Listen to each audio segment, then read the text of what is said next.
tarde, Arthur, André e Caion. A minha dúvida para o André é a seguinte: ele comentou sobre a questão do Estado servir como um rebote no caso desse caso do Lehman com Americanas. Eu queria saber se, num aspecto geral, isso não gera uma levianidade dos ditos bilionários, porque muito se relaciona que os bilionários são as pessoas que se esforçaram para chegar lá, né? E toda essa questão, mas acontecendo o que está acontecendo agora com Americanas e tendo a possibilidade, quase certeza, de que o Estado vai servir como um rebote para isso, novamente, não causa uma levianidade, digo, ele não precisa, entre aspas, se esforçar para manter o que ele tem, porque ele sabe que o que ele tem é necessário para o Estado e o Estado vai segurar a barra dele nessa? Muito obrigado. Fantástico. Isso que ele está colocando é o que a gente chama de economia de risco moral. Risco moral ocorre quando você faz um contrato em que a outra parte não consegue te monitorar.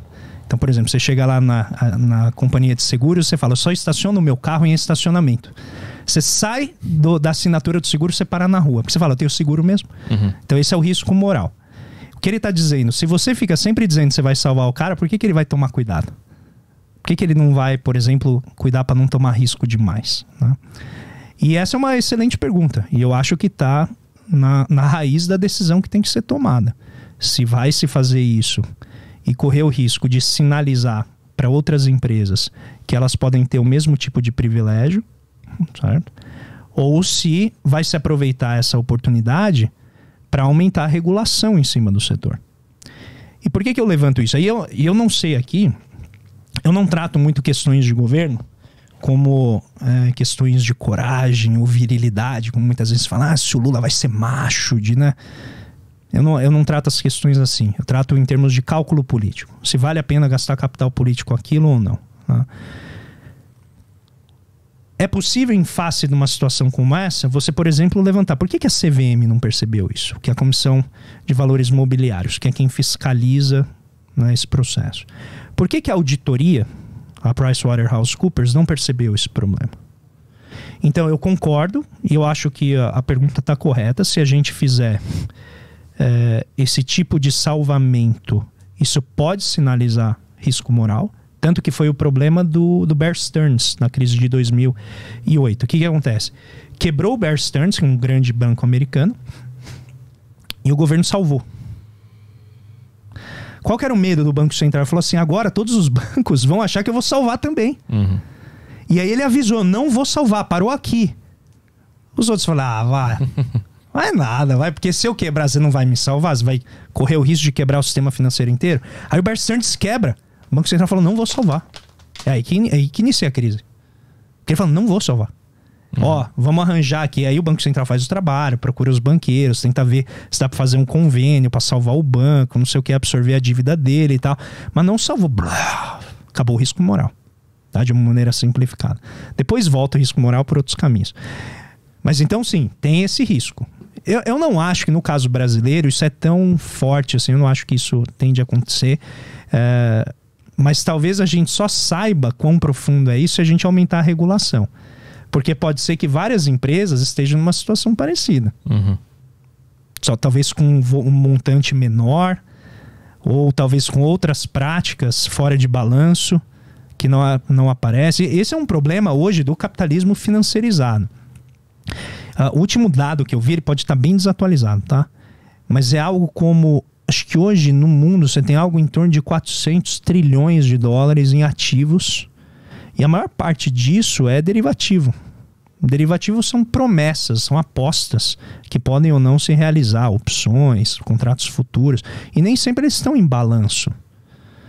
Então essas coisas é o castelo de cartas. Assim, se tiver uma elevação do que a gente chama de risco sistêmico, esses contratos eles desmoronam, cai o mundo inteiro. Isso não estava no balanço de nenhuma empresa, né? Pelo menos no montante que eles existem no mercado. E eu não sei qual que é o grau de disseminação dessa prática no Brasil. Não sei se isso é algo... Estão tentando individualizar, como isso sendo algo do 3G lá, do Jorge Paulo Lemann, do Teles, e me fugiu o nome do último empresário. Eu não sei. O que eu acho é que a gente tem duas opções. Uma é salvar no questions asked, É assim mesmo, salvamos, evitamos o pior. Acho arriscado. Mas, novamente, eu não estou sentado lá, não sei o que está em jogo.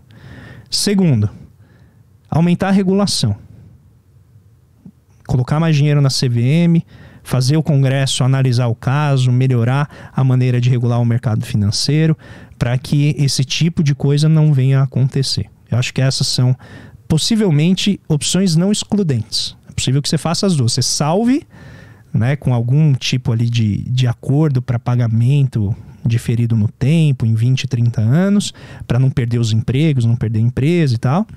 E ao mesmo tempo você faça esse processo de maior rigor no mercado de capitais. Porque pensa, ela estava na B3. Uhum. A B3 é um espaço assim de altíssima transparência. Então não é um lugar assim que é muito fácil de se enganar as pessoas, porque tem auditoria, tem um monte de coisa em cima. Eu tô falando assim, não é muito fácil, mas de uma maneira mais, evidentemente, leiga, né? Então assim, ter acontecido ali, levanta a pergunta se esse é um caso isolado ou se esse é um caso generalizado. Se todo mundo faz isso e tal. E me parece ser, né, uma situação interessante para avançar nas duas frentes. Eu ainda acho que salvar a empresa pode ser problemático. Não sei qual que é o tamanho disso, enfim. Principalmente na situação que a gente tem em termos fiscais, né? E por fim, se eu fosse presidente seria outro país. Então é melhor nem responder essa pergunta, porque eu certamente não sou qualificado para ser presidente, então eu não conseguiria nem responder isso. Você não tem vontade de assumir nenhum cargo público?